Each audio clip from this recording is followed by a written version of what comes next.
Walaupun seperti itu Anda sudah tahu apa yang telah beliau para rasul lakukan. Diterangkan di dalam kitab Jami Usul Aulia.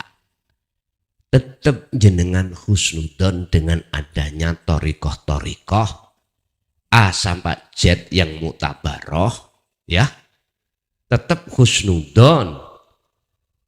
Jalan itu bisa digunakan untuk bertemu Allah, tetap husnudon. Cuman gini Pak, tinggal pertanyaannya, untuk bisa bertemu Allah itu ada kuncinya, ada kuncinya. Sesuai dengan apa yang Allah terangkan di dalam surat Al-Kahfi ayat terakhir itu. Cara untuk bertemu Allah kuncinya ada 2 syaratnya. Lagi untuk bertemu Allah dulu baru nanti akan berbudi luhur. Di situ dikatakan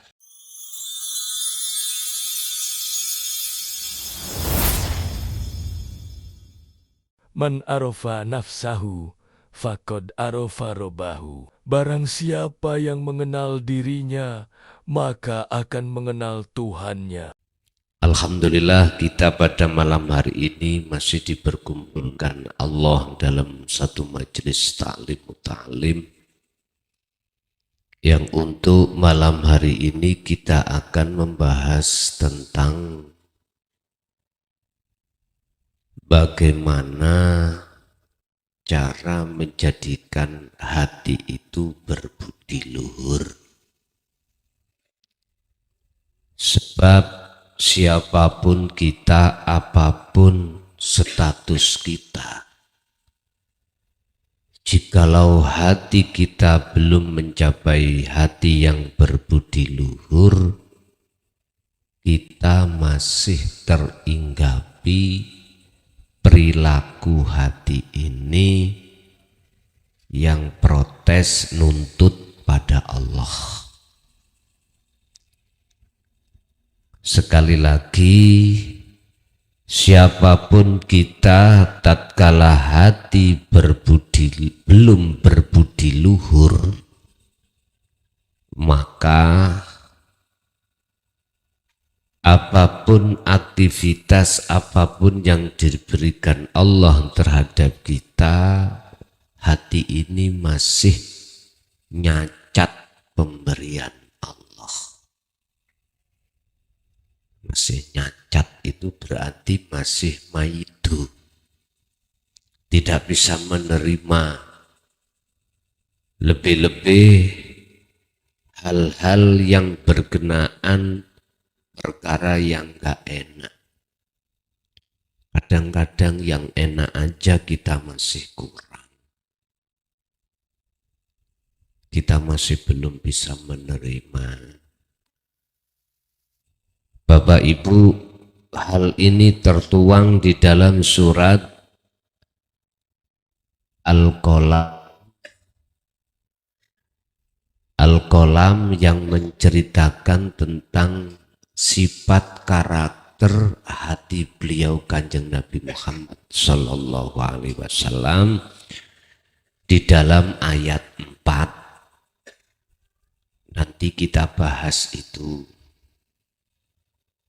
Berarti sebelum wong Jawa, tiang Jawi, orang Jawa, orang Indonesia membahas tentang budi luhur, Kanjeng Nabi niku sampun bahas.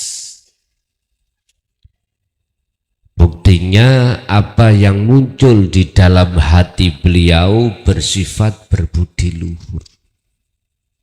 Budi luhur niku napa to Pak Bu? Qanaah.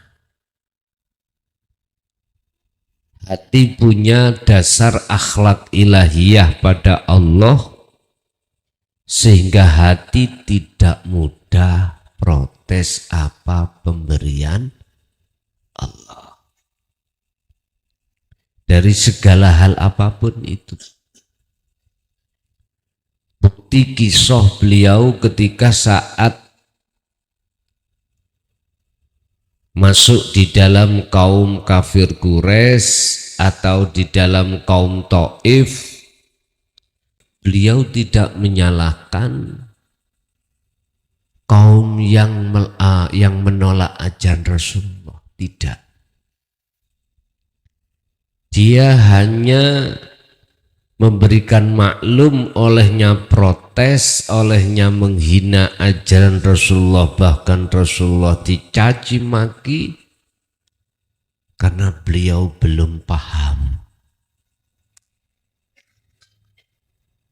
Jadi munculnya cacian, fitnahan, ataupun intimidasinya itu semata-mata karena belum paham.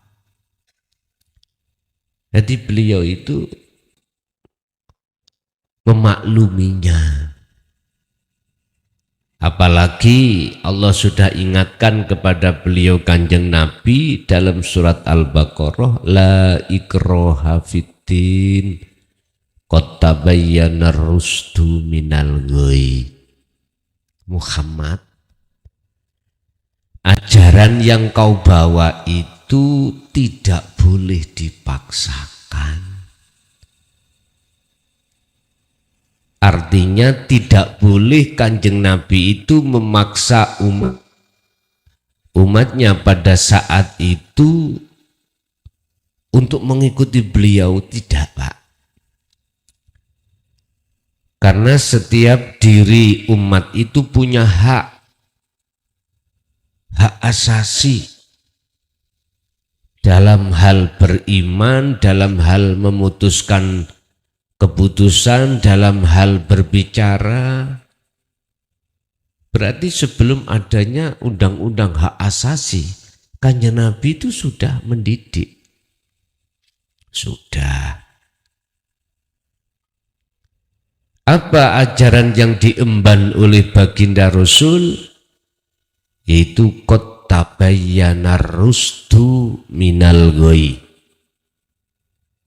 Yaitu ajaran-ajaran yang meninggalkan hati ini yang berkarakter tidak berbudi luhur, karakter yang selalu memprotes atas apa yang Allah berikan. Utilkan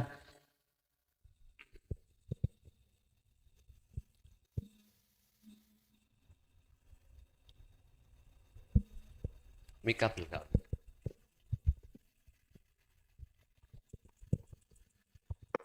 Untuk tinggalkan segala hal bentuk sifat-sifat yang tercela di dalam hati umat tersebut. Ini ajaran beliau untuk menuju hati yang berbudi luhur. Qad tabayyana rusdu minal ghayy. Ajaran yang menjelaskan, mendidik hati supaya tinggalkan ghayy. Ghayy itu adalah sifat-sifat yang tercela. Ar-rusdu adalah sifat yang berbudi luhur. Atau boleh saya katakan al-ghayy itu adalah zona alam yang gelap, ar-rusdu itu adalah yang terang benderang. Batil menuju hak. Oleh sebab itu sudah sayukjanya wajar beliau itu berbudi luhur. Sebab apa? Sebelum beliau menjelaskan tentang berbudi luhur, beliau itu sudah menjalankan. Sebelum menyampaikan, menjalankan. Istilah bahasa yang kami contohkan, saya akan bercerita tentang sifat daripada api itu panas, saya harus menyentuh terlebih dulu api tersebut. Baru setelah saya merasakan, menyentuh, api yang panas baru saya bercerita, Bapak Ibu tolong jangan mendekat api karena api terasa panas gitu. Lah, ketika jenengan ini sudah dikasih pengetahuan, pemahaman di hati jenengan, ada yang beriman, ada yang tidak. Ada yang percaya, juga ada yang tidak. Setelah jenengan percaya, supaya nanti jenengan menceritakan terhadap anak putu itu sah, akurat, tidak mamang, pasti jenengan nggih, walaupun boten asal tidak boleh menyentuh api. Tadi saya katakan jangan didekati api itu. Karena api itu panas apalagi menyentuh. Lah, jenengan gak apa-apa menyentuh untuk membuktikan keimanan sampean tadi. Biar iman itu tidak hanya katanya. Sama. Bapak Ibu, ajaran dinut tauhid itu gini loh. Ajaran yang untuk tinggalkan hati iman selain daripada wujud Allah. Saya kasih tahu panjenengan. Misalkan, lah ini akan menimbulkan umat itu, hati itu terpecah menjadi dua. Beriman, fal yu'min, beriman monggo. Fal yakfur, tidak beriman, nggih monggo. Jadi apa materi yang kami sampaikan nanti sifatnya tidak memaksa. Monggo kerso silahkan untuk menjadikan hati berbudi luhur dengan sistem apa yang kusampaikan nanti, atau tidak itu hak panjenengan. Bapak Ibu hadirin jamaah rahimakumullah. Dalam surat Al-Kalam Allah ngendika, Allah bersabda, yang sabda ini menghitopi Kanjeng Nabi. Innaka sak temene sira Muhammad iku la'ala khulqin adim, yekti sungguh engkau benar-benar berbudi pekerti yang luhur. Niki Allah sendiri yang menyatakan kepada Rasulullah. Lah terus sekarang bagaimana caranya hati ini estu-estu berbudi luhur? Ya harus ketemu terlebih dahulu kita pada yang memiliki budi luhur. Terus bagaimana kita menemui yang memiliki budi luhur? Ibarat jenengan wau, piye carane saya itu merasakan panasnya api? Ya sampean harus menyentuh, bertemu api. Lah bagaimana caranya saya bisa menyentuh api? Laksana seperti itu kalau saya ibaratkan api loh Pak. Kalau saya ibaratkan air berarti dingin. Lah, sistem untuk sampai bertemu air atau bertemu api, ini ada sistem tersendiri. Sistem untuk bertemu Allah, itu sistem tersendiri. Bertemu selain Allah itu cuman tamsil alias percontohan mawon, laksana, ibarat, perumpamaan, hanya itu. Cuman manusianya mau berpikir apa enggak hatinya. Kita menemui seseorang yang seseorang itu kita tidak kenal sebelumnya, kita taunya diceritakan oleh teman kita. Oleh karena keluarga kita ada yang sakit, teman kita itu memberikan keterangan, sana dibawa ke Pintrang. Misalkan, dalemipun beliaunya ini, jenengan belum kenal. Akhirnya dikasih petunjuk jalannya, alamatnya, ciri-ciri beliaunya. Akhirnya jenengan berangkatlah. Lah ketika jenengan berangkat, ini nggak bisa lepas dari thariqah, nggak bisa lepas dari jalan, karena belum nyampe. Artinya masih dibutuhkan jalan, thariqah. Syariat juga begitu, jenengan nggak bisa lepas dari syariat. Tumpaannya, kendaraannya, kendaraan apa jenengan untuk ke Pintrang? Macam-macam. Ada yang bersepeda, ada yang naik mobil, ada yang jalan kaki, terserah.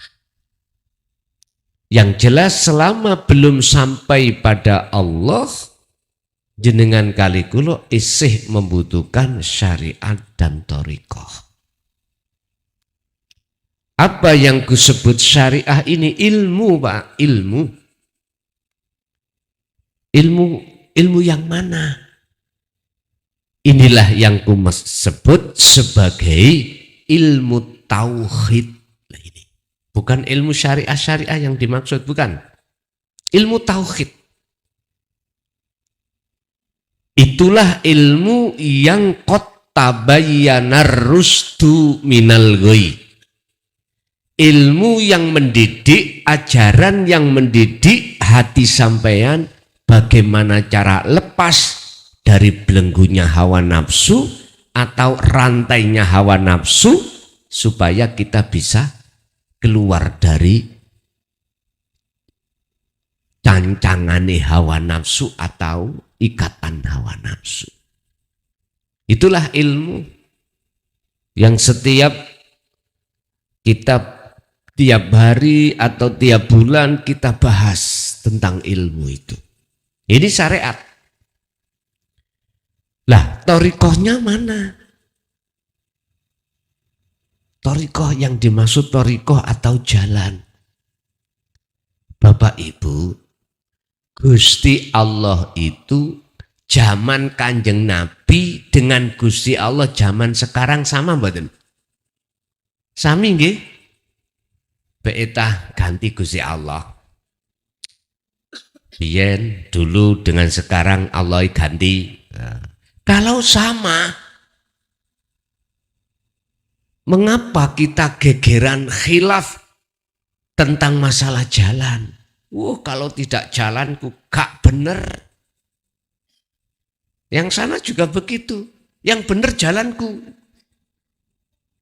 Pak, kita ribut gegeran dalan, orang tekan tidak bisa sampai-sampai, sementara orang lain sudah sampai. Bun, kalau toh Allahnya dulu zaman Kanjeng Nabi dengan Allah sekarang sama, maka pertanyaannya, apa thariqah apa yang dilakukan Kanjeng Nabi saat bertemu Allah? Syariatnya sudah, sekarang jalan. Ibu bapak, lewat surat Maryam, beliau jadikan sebagai pemahaman jalan. Surat Maryam ayat 36. Innallaha huwa rabbi wa rabbukum fa'buduh. Hadza siratum mustaqim. Rasulullah itu membahas masalah jalan, Pak, fa'buduh.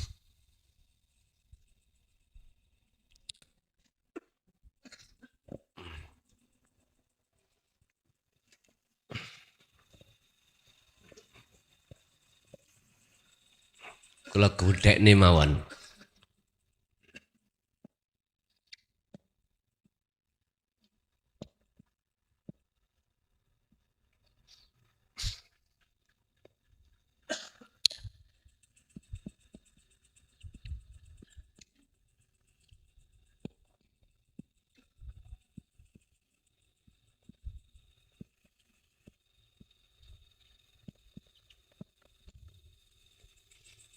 niki. Innallaha sesungguhnya Allah iku Rabbi pangeranku wa rabbukum ya pangeranmu ya fa'budu. Nah, pedu ana Allah.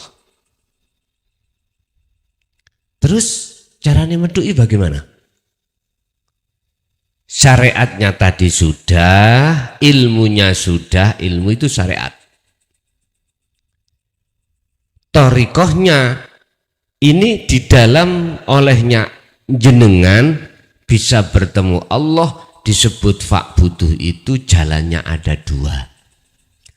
Mulai zaman Kanjeng Nabi Adam sampai Kanjeng Nabi Muhammad sampai diteruskan tabi'ina sholihin, ini jalannya dua. Saya mohon maaf tidak berbicara thariqah muktabaroh yang mulai A sampai Z niku mboten. Sengaja kami akan membahas jalan yang dilakukan oleh para rasul, para kekasih Allah itu ada dua. Makhtuf dan ghairu makhtuf. Ibadah murni dan tidak murni. Sebab mulai zaman umat Nabi Adam sampai sekarang, Pak, dalam satu hari satu malam Gusti Allah itu memberikan kesempatan lewat jalan yang Allah berikan. Apa? Ibadah. Ibadah sing murni. Salat, zakat, poso, haji, baca Quran, jenengan wirid, tahlil, apapun, iku murni semuanya murni. Lah, beliau jadikan aktivitas ibadah itu untuk bertemu Allah. Ini thariqahnya. Ini thariqahnya Pak Bu. Ada yang ribut masalah sanad. Nah, ngerti nah? Rawibut masalah sanad. Ributi sanad sampean mlakune klunuk-klunuk. Mencolot rene.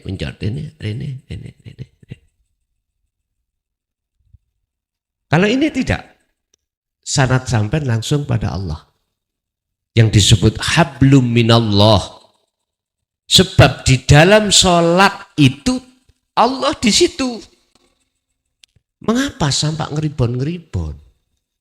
Nang si A dulu, A nang si B, B nang si C, sampai Z. Nggih. Selak pegel men. Selak telasan umur.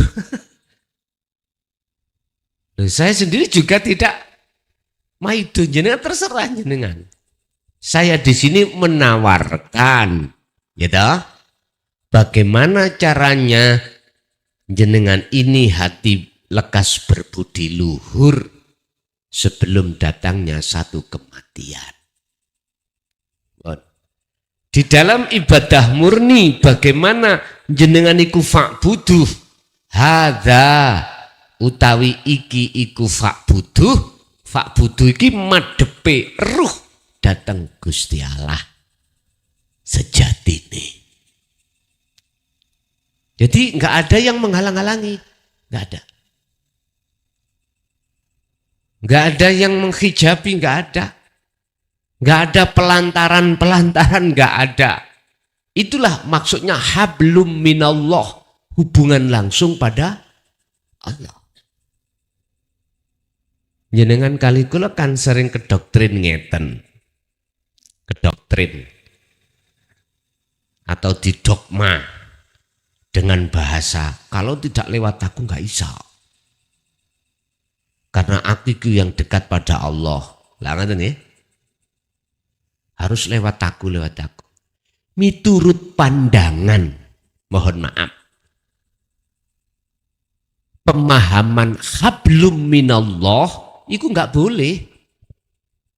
ada selain Allah yang menghalang-halangi antara rohaniyah sampean dengan Allah. Nggak boleh.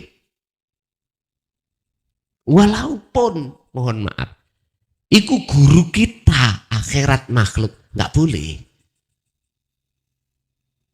Nggak boleh. Yang namanya hablum minallah, hubungan langsung pada Allah, yang jenengan rohaniyah langsung pada Allah. Loh, Allah kan di dalam tengah-tengah Anda sholat, tengah-tengah Anda zakat, poso, haji. Ngapain jenengan terus mampir ngeribon sik pada orang lain? Tapi gini Pak, kalau miturut kesanatan ilmu, pandangan syariat toriko ya kudu ngono. Tapi ngunu ya ngunu ning ojo ngunu. Maksudnya piye? Oke lah itu sebatas secara ilmu. Tapi kalau sudah praktek laku, nggak boleh ada selain Allah. Makanya disebut robitoh. Jenengan ini nggak boleh ada selain Allah. Al-An'am 79 dikatakan ini sak temene ingsun, ini wajah tu wajhia, sak temene ku arahkan wajah ruhku wajhia kepada wajah Allah langsung. Wis gak kadek ngeribon lantaran gak kadek. Gitu terserah. Ada yang terlalu fanatik dengan babakan sanad atau lantaran, akhirnya nggak bisa menerima keterangan ini. Monggo, iku hak jenengan rata salah ki. Dan juga ada thariqah jalan di luar ibadah murni, yang tidak murni, contoh kerja, makan, minum, buang air kecil, air besar, apapun. Lu kalau di situ nggak ada Allah Pak, nggak bisa muncul gerakan kerja, muncul gerakan makan, minum, buang air besar, air kecil, atau hal-hal yang lain, nggak bisa. Loh, dengan ilmu itulah sangatnya penting untuk memberitahukan kefahaman terhadap hati kita. Sesungguhnya Allah itu dekat. Idza sa'alaka ibadi anni fa inni qaribun. Muhammad, jikalau hambaku bertanya saya di mana, kata Allah, jawablah fa inni qaribun, aku iki dekat. Bahkan dalam ayat lain fa ainama tuwallu fa thamma wajhullah, dimanapun kau berada menghadap, di depanmu ada wajah. Berarti nama thariqah, nama jalan para utusan Allah itu, semua aktivitas yang Allah berikan pada beliau-beliau itu beliau jadikan untuk menyembah bertemu Allah. Hadza utawi nyembah yang seperti ini iku siratun, jalan mustaqimun kang jejeg. Ya sudah. Khawatir saya, mohon maaf sebelumnya tidak mengurangi rasa hormat saya. Khawatir saya memunculkan, menciptakan thariqah baru setelah Kanjeng Nabi. Khawatir saya kayak gini dok. Tujuannya untuk mengikat, mencari pengikut. Itu saya khawatirkan. Bahaya. Sebab itu masih kepentingan nafsu. Sungguh Pak. Tapi saya husnudon terhadap para mursyid, para masyayikh. Saya yakin tidak mempunyai maksud seperti itu. Cuman saya ingatkan yang saya khawatirkan. Memunculkan satu nama dalam satu thariqah itu nanti ada niatan dalam hati kita untuk mencari sebanyak-banyaknya pengikut. Itu yang saya khawatirkan. Sebab sudah jelas la ikraha fiddin. Tidak ada paksaan. Kalau itu cuman memberi peringatan supaya umat yang tidak ingat pada Allah supaya ingat, beda lagi. Beda lagi. Pun Bapak Ibu hadirin, jadi beliau para utusan Allah itu segala hal aktivitas yang beliau jalankan, ruhaniyahnya itu menjadikan hal itu sebagai jalan bertemu Allah. Cara fisik kerja oleh duit, fisik. Tapi ruhaniyah beliau menemui Allah. Wa ma umiru illa liya'budullaha mukhlisina lahuddin. Wa ma umiru, dan tidak diperintahkan kamu semuanya di dunia ini illa liya'budullaha, kecuali hanya menyembah, ngabdi terhadap Allah. Ini jelas. Kita artinya apapun bentuk aktivitas yang beliau lakukan, baik di dalam ibadah murni atau tidak murni, ing mungguh Allah beliau jadikan sebagai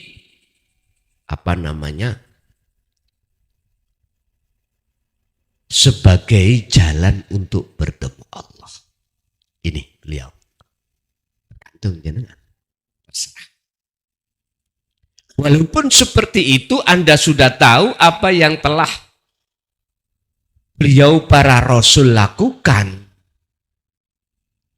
Diterangkan di dalam kitab Jami Usul Aulia.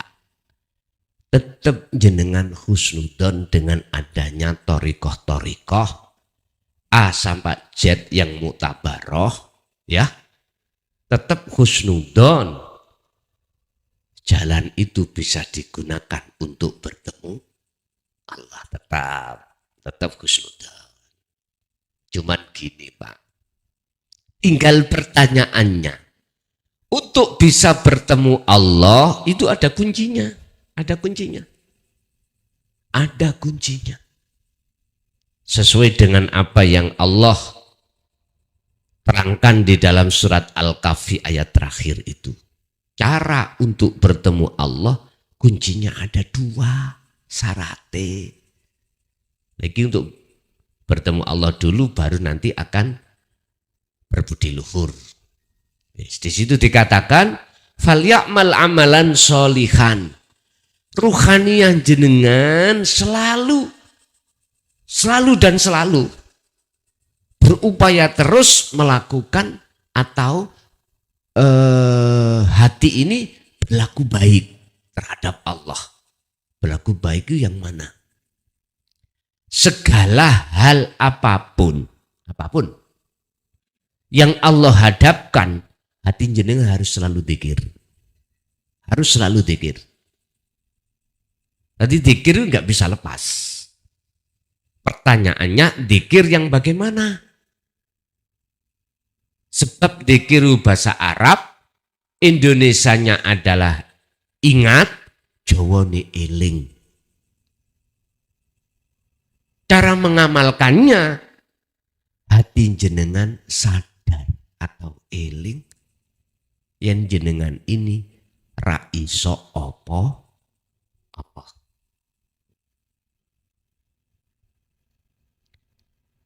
Bahwasanya kita sebagai makhluk sifatnya harus sadar hati ini la haula wala quwata. Sifat kita seperti itu. Laksana seperti rokok, korean. Nggih, meneng ngeten iki wis. Bisanya korean itu bermanfaat menyala, ada yang menyala.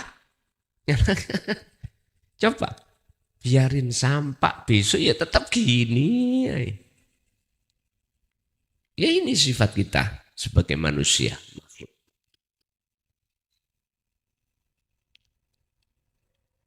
Harus kita kumandangkan dzikir tersebut, Pak. Inilah yang kusebut dzikir rasa di dalam Sirul Asrar. Su'aul Basyirah di dalam Sirul Asrar. Dzikir yang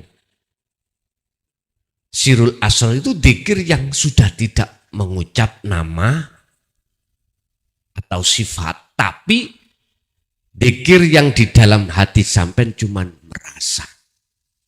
Merasa itu sadar, iman.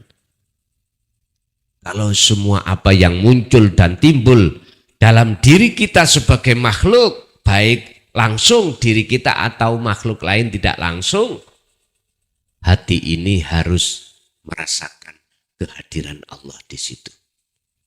Yang segala-galanya. Sebab tanpa itulah seakan-akan kita bisa bicara, melihat, mendengar, bernafas, dan lain sebagainya. Seakan-akan. Seakan-akan korean ini bisa menyala. Sendiri. Padahal ada faktor yang sangat halus, yang sangat rahasia dalam hati seseorang, adanya Allah. Wujudnya Allah itu. Ya ini. Inilah yang kumaksud dzikir yang menjadikan satu kunci fal ya'mal amalan sholihan. Lakukanlah dengan perilaku yang baik. Artinya segala kondisi apapun hati Anda harus merasakan yang berperan, yang memiliki peran hanyalah Allah. Kalau sudah hati paham di sini dan melaksanakan tugasnya untuk berzikir, soyo suwe, mesti soyo bakal ketemu. Walaupun jenengan masih merasa Allah itu dekat, belum ketemu, kalau zikir ini terus dilakukan, maka pasti jenengan, insya Allah pasti jenengan akan bertemu terhadap Allah. Karena Allah sendiri sudah berjanji akan menemui satu hambanya dalam waktu yang sudah Allah tentukan, manakala hamba itu dalam hatinya ada keinginan untuk bertemu Allah. Orang yang bertemu Allah itu, Pak, hanyalah orang pilihan. Sebab banyak orang yang kaya tapi hatinya enggak mau ketemu Allah, tapi sukanya ketemu kekayaan. Iya. Caranya mobilku jadi 5, asalnya 1. Bagaimana omset kerja saya, usaha saya semakin bagus. Kebanyakan kita manusia itu pingin ketemu itu. Pingin ya aku iso mencintai si A. Dia bagaimana amri cinta padaku. Lah kan nggih? Apalagi habis ditinggal suaminya meninggal. Wah. Hati tek-tek iwak tahu. Ngaten. Paribasane wong Jawa kan tek-tek iwak tahu. Buat tekno dhewe niku. Allah ya Karim. Loh, semua kita itu manusia. Kalau hati belum berbudi luhur, mesti inginnya ketemunya selain Allah. Jangankan yang kaya, pingin ketemu kayanya, kita saja yang punya kehormatan, ya mohon maaf. Mohon maaf. punya kehormatan, dihormati orang sebab ilmu kita, mesti ingin ketemu bagaimana santriku tambah oke, pengikutku tambah oke, tambah banyak, simpatisanku tambah banyak. Lah, kita manusia Pak Bu, kebanyakan itu sukanya bertemu selain Allah. Selain Allah. Makanya Allah katakan, hamba yang kukasih cahaya makrifat itu dikarenakan hamba ingin ketemu aku. Cahaya makrifat itu hanya kuberikan hambaku yang kupilih, yang ku kehendaki. Nurun ala nurin yahdillah linurihi mayyasha. Surat An-Nur ayat 35. Hamba yang dipilih. Makanya iblis pantas di dalam surat Al-Hijr ayat 40 ngomong, ya Allah Tuhan kami, Adam dan anak putu Adam semua tak tersesatkan supaya lalai terhadap dirimu, tidak mau bertemu pada dirimu, kecuali hamba yang kau pilih yang tidak bisa kuplesetkan. Illa ibadaka minhumul mukhlasin. Hamba niki tok sing mboten saged kula plesetkan. Artinya dia selalu dan selalu ingin selalu bertemu Allah. Kalau sudah bertemu kekasihnya, nggak mau ingin berpisah darinya. Bapak Ibu, kekasih Allah kita jadikan kekasih, dengan orang lain kita jadikan kekasih jauh berbeda Pak. Estu. Bu, nek Pak biyen tahu janji hidup semati. Iku bujuk Bu. Gombal itu. Itu rayuan. Sama Pak ya ngono. Jaron jenengan meninggal terlebih dulu mesti ya. Kadang-kadang belum habis selametnya wis itu wong lanang Bu, nek wong wedok iku beda maneh, beda maneh. Tapi yang jelas kekasih hanya pada Allah itulah kekasih yang tidak pernah menyakiti. Tetapi bila mana kita bercinta berkasih pada selain Allah, itu sudah. Bapak Ibu hadirin jamaah rahimahullah. Itu yang pertama. Hati senantiasa harus berzikir. Zikir yang kumaksud sirul asrar. Dimulai dari su'aul basirah. Menghidupkan, membangun rasa. Selanjutnya nanti akan sampai pada ainul basirah wa hakul basirah bertemu. Modalnya adalah rasa. Yang kedua, wala yusyrik bi'ibadati Rabbi ahada. Ketika jenengan ibadah makhduf, murni dan tidak murni, gak boleh menyekutukan Allah. Gak boleh. Gak boleh ada di dalam hati jenengan ini selain Allah, gak boleh. Dalam hal apapun. Dalam hal, niki umpama di dalam muraqabah, dalam hal yang menggerakkan, dalam hal yang memiliki, dalam hal yang bisa, itu enggak boleh dalam hati jenengan ada selain Allah. La taj'alu ma'allah ilahan akhara. Ojo pisan-pisan anak putuku, dalam hatimu itu ada iman selain Allah. Dalam hal apapun. Contoh, sapa sing kasih tausiah ini. Hati sampai enggak boleh melihat makhluk. Hati sampean. Hati sampean harus beriman, yang memberikan tausiah mutlak itu adalah Allah. Lah ini Pak yang ku maksud ketika jenengan kholwat, ketika jenengan dzikir atau robitoh, makhluk jangan ada. Paham ya? Makhluk jangan ada, sekalipun guru kita dalam versi makhluk. Sebab di dalam Al-Quran nggak ada satupun ayat yang menjelaskan tentang robitoh itu terhadap makhluk. Nggak ada. Yang ada itu langsung pada Allah.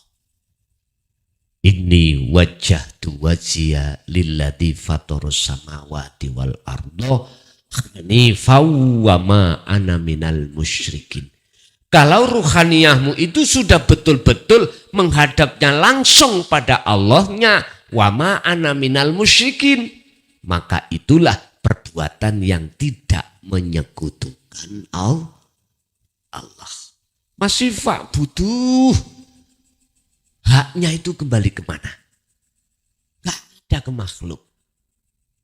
Ini kan rabitoh Pak. Penghadapan hati sampean beribadah pada sinten, menghadap sinten. Oke, tambah mana? Iya kana butuh wa iya kanas. Hanya kepadamu lah. Loh, nggak ada yang lain. Aku menyembah. Berarti robito niki langsung ngadep. Tapi mohon maaf. Ada memang makalah yang mengatakan dari berbagai guru-guru yang mengatakan robitoh itu kau harus menghadapkan wajahku. Dulu sebab kau tidak akan bisa sampai pada Allah kalau tidak lewat aku. Sebetulnya itu kinayah. Kita sebagai murid salah paham. Akhirnya wajahi guru makhluk. Kan bahasanya kan gini. Kui ketika robitoh, hadapkanlah wajahmu pada wajahku. Ya dengan melihatnya makhluk. Lah ini letak kelirunya itu. Lah beliau mengatakan wajahku. Ku itu kembali ke siapa? Allah.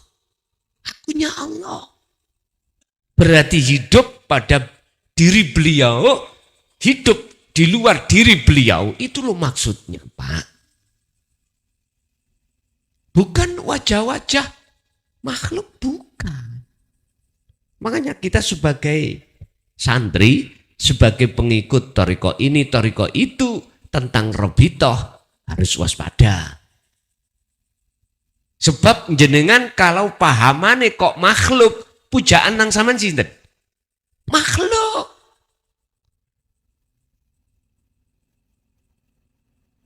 Muji mujo ngabuktine sampean pada makhluk akhirnya. Lah maksudnya sebetulnya iya kana budu atau fa'budu dan lain sebagainya, ayat-ayat manapun yang membahas tentang apa namanya, apa tadi? Menghadapkan itu tadi, robitoh gitu. Di dalam Al-Quran itu hanya pada Allah, Rob, tidak kepada lainnya. San Pak Dosi, ayat manakah yang membahas tentang masalah nyembah itu tidak boleh leren mampir kepada makhluk, gak boleh, langsung pada Allah. Ini makanya beliau-beliau guru-guru mursyid kita itu kita harus teliti kalimatnya. Jikalau kau nanti suluk berobito, hadirkan wajahku, hadapkanlah wajahmu ke wajahku. Nah ini jenengan kudu paham. Kalau nggak paham, ya tanya kepada beliaunya, ngoten loh. Sebab kadang-kadang mursyid itu dengan bahasa kinayah. Ojo didelok ku kembali ke makhluknya, Pak. Ku itu kembali ke hidupnya. Itu maksudnya. Baru sambung, Pak. Namanya robitoh atau sanat atau penghadapan baru sambung pada Allah. Istilah jenengan suluk mesti wusul pada Allah. Wusul apa? Sampai ketemu. Syarat kan hanya ada dua toh. Di dalam surat Al-Kahfi ingin ketemu Allah. Terus berzikir. Lalu tidak boleh segala aktivitas itu hati ada iman selain Allah yang segala-galanya. Abot Pak Bu. Tapi iki nek sampean istiqomah sering sampean lakukan. Berat itu akhirnya jadi ringan. Ibnu Athaillah dawuh dalam satu makolahnya di dalam kitab Hikam tentang masalah bertemu Allah lewat dzikir, jawabane ngeten. La tatruk ojo ninggalno sira adzikra ing babakan dzikir iki ya. Li adami hudurika ma'allahi bihi, walaupun dzikirmu belum bisa wusul ketemu Gusti, teruskan. Dalam hati sampean masih merasa diri kita ada dengan bentuk yang dijalankan. Dalam hati kita ada rasa hanya Allah yang menggerakkan. Terus diri kita masih merasa kalau kita bisa bergerak sebab digerakkan Allah. Ini belum ketemu. Cuman kita sudah masuk di dalam ruangan makrifat yang paling rendah. Apa? Allah sudah terasa dekat. Nah, nanti dikatakan bertemu, la ibsarun wa mubsarun wa basarun. Dalam hati jenengan sudah tidak ada rasa yang namanya diri makhluk yang digerakkan tadi. Enggak ada. Enggak ada rasa nama Allah yang menggerakkan. Enggak ada. Enggak ada mata atau hati yang merasakan terhadap Allah. Enggak ada. Terus yang ada apa? Yang disebut wusul itu yang ada apa? Kalau boleh yang katakan Pak, biar jenengan gak salah paham. Nek sampean dereng paham ngombe kopi dhisik, ya tah? Nyantai ngeten lho. Roh iku kan sebutan. Nggih. Allah ya sebutan. Mata ya sebutan. Nama-nama iki semua enggak ada. Sehingga keadaan yang sejatinya antara yang tadinya disebut ruh, tadinya disebut Allah, tadinya disebut mata melihat, inilah yang dimaksud syuhudul wahdah fil kasroh. Sama. Tapi samanya tidak ada dua. Begitu Pak, sama tapi tidak ada dua. Ahad itu di situ Pak, tunggal. Jadi yo ning wujud dohire Allah, ing nama Allah, ing wujud dohire nama roh, ing wujud dohire nama ain. Mata atau rasa atau iman. Wis gak ono bedanya. Sehingga saking gak ada bedanya inilah gak bisa nyebut. Piye iki? Nyebut ya nopo iki? Akhirnya bahasa Al-Quran surat Al-Isra ayat 1 Allah dawuh. Wujudku iku ya. Subhanalladzi Maha suci zat hidup asroi sing nglakokno sapa Allah zat hidup bi abdihi terhadap hambanya makhluknya. Mudun maneh niki nggih ta? Mudun maneh. Lah napa kok didono sampean ceke gampang nyeluke. Ngoten lho. Tadi kan enggak bisa dipanggil, enggak bisa dinamai karena sudah semuanya hilang. Turun lagi biar sampai iki membawa kabar yang ada di dalam. Sejatine Allah iku lho iki. Janganlah kau sembah namaku, sifat datku, tapi sembahlah aku. Innani anallah la ilaha illa ana fa'budni, sembahlah aku. Berarti sudah tidak menyembah nama Allah, sifat datnya, enggak, aku. Wa aqimis sholah, dan tegakkanlah sholat, lidikri, semata-mata untuk mengingatku. Ku maneh lagiku. Lah ku iki ya apa, Pak? Ngeten, Bun. Sementara waktu sesuai dengan proses kita kan masih ngaku-ngaku. Oh, aku sing ngaji, aku sing mangan, aku sing nyawang, aku yang melihat, aku yang mendengar, aku, diri makhluk ini. Kalau ini sampai lepas, faktulu sampai pateni, rasa pengakuan diri sebagai makhluk yang nyapo-nyapo, yang apa-apa. Faktulu anfusaku, maka nyapalah akunya Allah dalam dirinya. Ya niku maksudnya, sing ora iso disebut iku.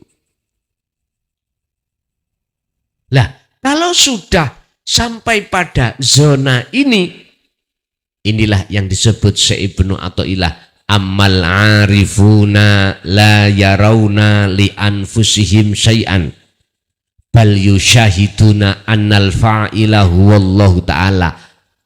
Adapun yang disebut orang-orang yang sudah makrifat pada Allah adalah dia sudah kefanaan diri sebagai makhluk atau kefanaan makhluk selain dirinya. Hilang.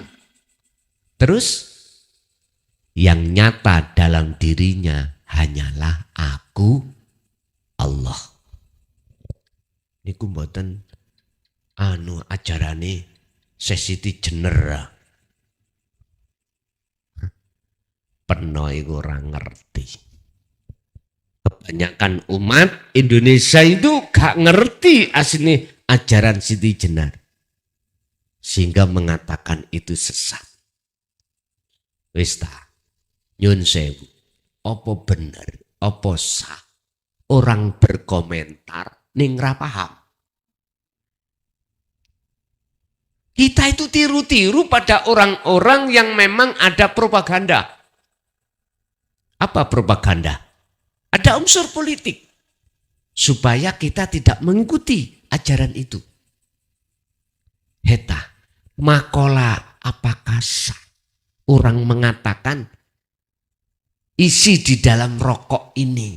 Wong dia nggak tahu. Apa sah makolanya? Nggak sah, Pak. Apa sah kita bermakola tentang masalah, mohon maaf, menyalahkan tentang ajaran Syekh Siti Jenar sementara kita belum makrifat.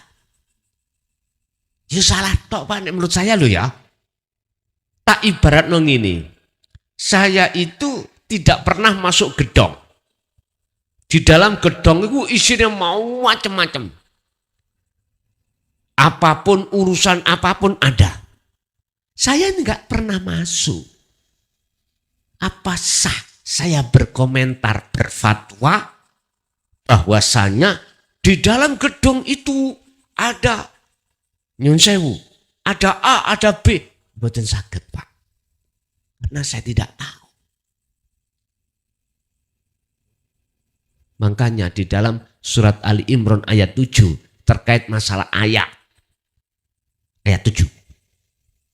Di dalam Al-Quran itu tersimpan 2 ayat. Satu yang bermuhakamah, 2 bermutasabihah. Muhakamah itu apa? Jelas. Cara syariat, jelas semuanya. Lah, mutasabihah ini dianggapnya golongan kita syariat gaib. Sehingga ayatnya mengatakan wa ma ya'lamu ta'wilahu illallah. Yang tahu maknanya ayat-ayat yang mutasyabihat itu hanyalah Allah. Contoh alif lam mim. Contoh. Mana tafsir muhakamah yang bisa mengartikan? Gak ada. Tafsir Jalalain, buka Osarai, tafsir Munir, tafsir Mundir, tafsir Ibnu Katsir. Semuanya itu ulama mengatakan yang tahu muradnya itu cuman Allah. Al-muradu bihi ilallah. Wistah sampean kula. Apa kok seperti itu? Kita menganggap itu tidak mengerti tentang artinya. Karena kita masih gaib pada Allah. Allah terasa gaib pada kita. Sehingga kita kalau bicara Allah, Allah apa kata yang di sana, di atas. Adoe cak. Jari Qur'ane Allah ide. Dan Allah sendiri yang mengatakan aku dekat. Nah kok kita membalik makalah, membalik firman Allah. Allah apa yang ada di atas. Itu proses memang kita. Ya. Gak usah disalahke. Karena kita dulu ya seperti itu proses kita. Bapak Ibu, proses namanya proses itu sesuatu yang belum selesai. Kabeh Gusti terus mlaku. Lanjutkan pengajaranmu. Jangan mandek duduk manis saja di sini. Jangan. Mana ningkatnya nanti? Bapak Ibu hadirin jamaah rahimakumullah. Jadi untuk bisa sampai pada Allah tadi sudah dikatakan dan setelahnya nanti pasti jenengan hatinya akan berbudi luhur setelah bertemu Allah. Jenengan tetap harus terus berzikir. Walaupun zikir sampai iku li adami hudurika belum hudur sampai pada Allah, tetap zikir muraqabah sirul asr, rasa ada yang merasakan, ada yang dirasakan, itu tetap kita lakukan. Boleh jenengan dorong dengan bahasa panggilan Allah, Allah, Sang Yang Widi, Sang Yang Sekerta, monggo. Sesuai dengan agama Anda masing-masing. Silakan. Sing penting bagaimana terlebih dulu ciptakan hatimu bahwasanya Rabb hidup itu dekat pada dirimu. Udah. Nanti akan berjalan dengan sendirinya. Yang terpenting Allah di dalam Al-Quran nggak pernah ingkar janji. Kalau ini syarat, kalau kita keluar dari syarat, ya nggak mungkin. Bisa sampai. Kalau syaratnya memang siji fal ya'mal amalan sholihan, nomor 2 wala yusyrik bi ibadati rabbi ahada, kita laksanakan urusan kapan waktu pertemuan itu urusan Allah. Setelah jenengan ini sudah sampai ke makrifatan pada Allah, wis mesti gak kadek hatimu akan berbudi luhur. Gambarane ya napa budi luhur. Jenengan kali kula niki ketika saat ngadepi persoalan apapun, hatiku senantiasa klik dan Allah. Ada ta'aluk, ada hubungan langsung. Oh ya, Gusti Allah. Akhirnya apa yang muncul di telinga jenengan, di mata jenengan, di mulut jenengan sesuai dengan apa yang ada di dalam hati. Husnul a'mali nataiju husnil akhwal mingkol bin zahidin. Berhubung hati sampean ini munculnya keadaan hati roh berbudi luhur, maka jasad iki sebagai corongi, sebagai wujud apa yang ada di dalam. Ini kilah Pak yang disebut rahmatan lil alamin. alamin. Yaiku karakter Rasulullah. Yaitu sifat yang ditanamkan Rasulullah dan yang diajarkan Rasulullah terhadap umatnya. Tapi sing purun nyantol yang mau mengikuti hitungannya mung sedikit. Hanya sedikit. Sehingga sampai dikatakan Allah sebagai hamba yang dipilih. Kalau ngomong hamba yang dipilih, jenengan gak usah fanatik dengan nasab. Nasabku iki wong nyun sewu. Bapak mbahku iku rampok. Gak iso. Oh jangan. Tidak ada hubungan. Untuk sampai pada Allah itu, bagaimana tingkat ketakwaan jenengan kali kula dateng Gusti yang ada di situ. Bapak Ibu hadirin jamaah rahimakumullah, gampangane ngomong wujute hati berbudi luhur, fisik ini kona rimo ing gampang nggih ngomong nggih. Lho estu kok umpamang. Lho iya. Lah bagaimana caranya ngetrapno laku itu sesuai dengan kita ngomong antara di hati dengan di lisan. Hanya satu tadi. Fastaqomu, sering-seringlah jenengan iki berzikir. Cuman itu kuncinya ada di situ. Oke, Bapak Ibu hadirin, itu terkait masalah untuk menciptakan hati yang berbudi luhur sehingga menjadi rahmatan lil alamin. Kita masuk pada sesi tanya jawab. Barangkali ada yang perlu ditanyakan atau ada yang menambahi. Monggo kula aturi.